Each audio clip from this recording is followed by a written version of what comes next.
It's no surprise that Samsung has been playing a catch-up game with their foldables, and while other brands are making such major progress in the hardware division, it was only a matter of time Samsung felt the sting, and they finally felt it. And after spending good time with the new flip and doing this review, the Samsung Galaxy Z Flip 7 enters the redemption arc. And let's find out all about that in this video, and you're watching The Adventures of Vesper. Let's begin. Starting off with the design, the Samsung Galaxy Z Flip 7 has been refined from the ground up with its design, profile and the hinge. Weighing at 188 grams with 6.5mm thickness when unfolded and 13.7mm thickness folded, this phone is giving the hot summer body vibes with its finish. The clunky feel with the flip is long gone, and this feels more well put together. But that's because of the new hinge and the better magnetized sides when you fold it. Opening and closing the phone is actually not that easily doable with one hand, and you need to use both your hands to unfold it. And the same applies for the Z Fold 7, but the sound when it makes when it closes, it has a much more nicer snap than the Z Flip 6. You can listen to this one. Oh, so good. The Armor Flex hinge brings an improved hinge with a thinner and more reinforced finish and uses a durable armor aluminum frame as well. And honestly, you can feel it when you hold it side by side with the Z Flip 6. But here's the thing, Samsung has not disclosed any detailed information on the significant improvements that underwent with the hinge. And that's a concern for me because the new hinge does bring improved crease in the inner display, which is far less prominent than the previous models. And apart from that, we don't have any numbers like how many folds it can withstand and all that.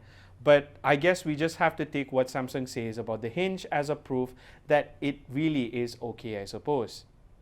The upgrade to 4.1 inch in the cover display is a long overdue of a change, and I'm glad Samsung has finally done it, even though it has taken 5 to 6 iterations to get here.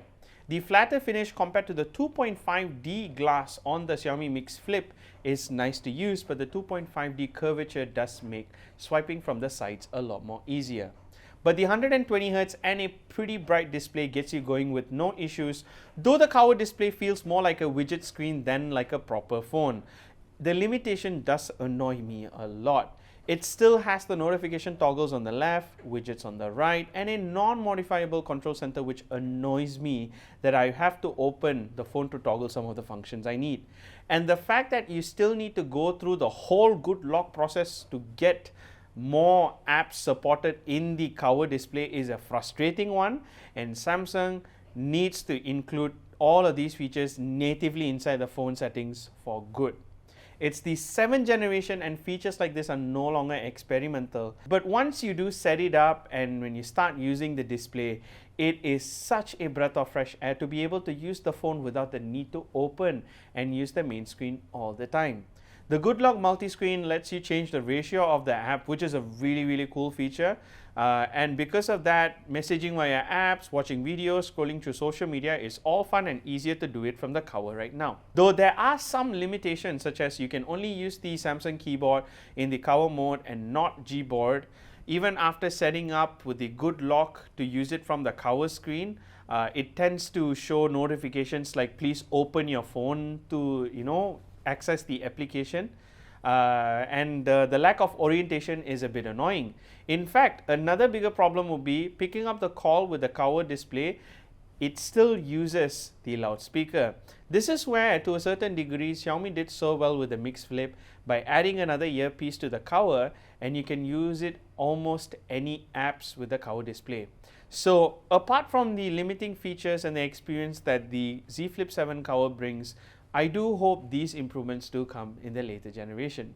I'm a fan of this new wider inner display, and the crease is something that I've inevitably chosen to live with.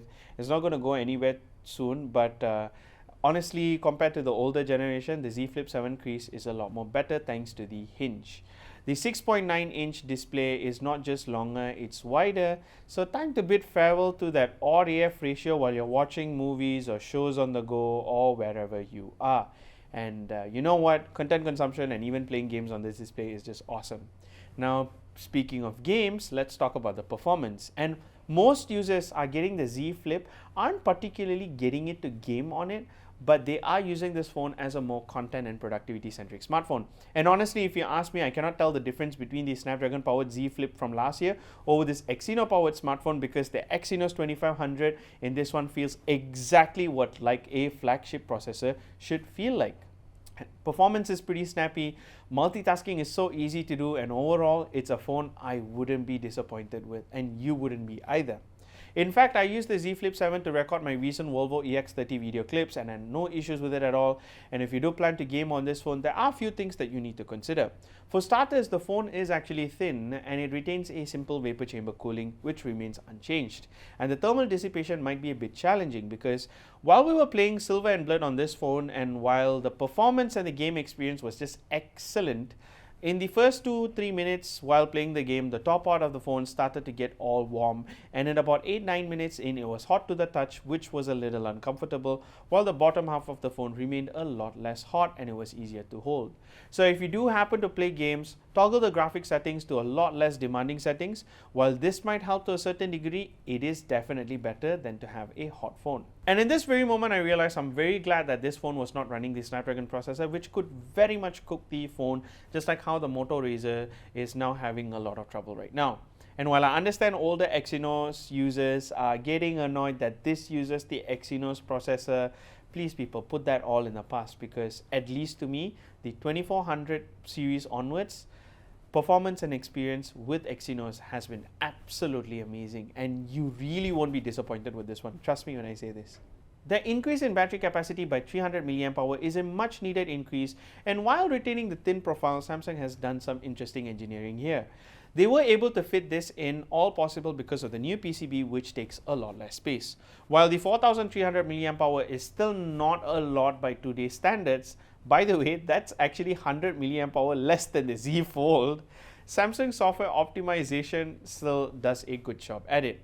Samsung is clearly playing it too safe with the battery capacity since that unforgettable incident from the Note 7 days. And I understand how that hinders the brand's ability to grow in the battery department, but taking it slow, I guess it's better than nothing really, right?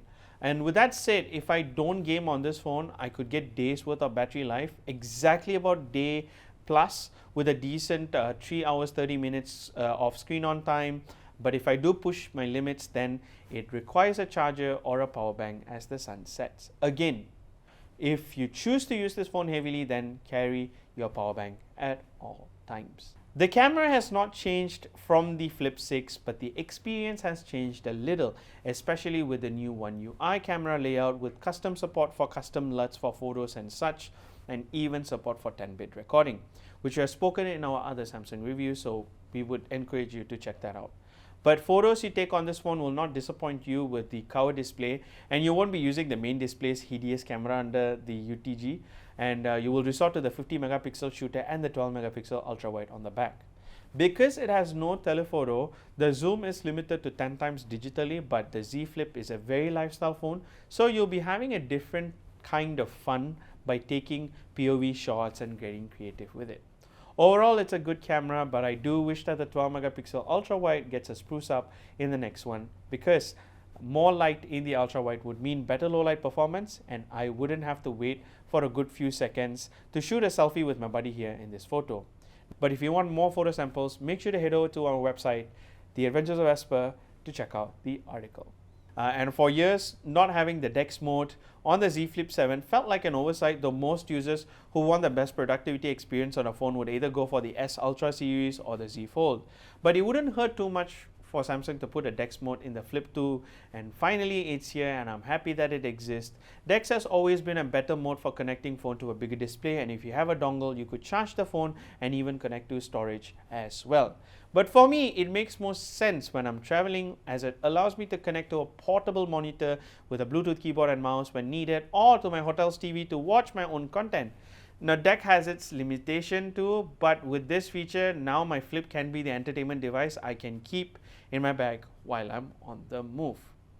There is one specific thing that I am really not a fan of with the Samsung Galaxy Z Flip 7, and that is the awful charging speed, and it's not even a 35 or a 45 watt. another oversight on Samsung's part is this. And the awful 25-watt charging takes longer than usual to charge the battery from about 15 to 100%.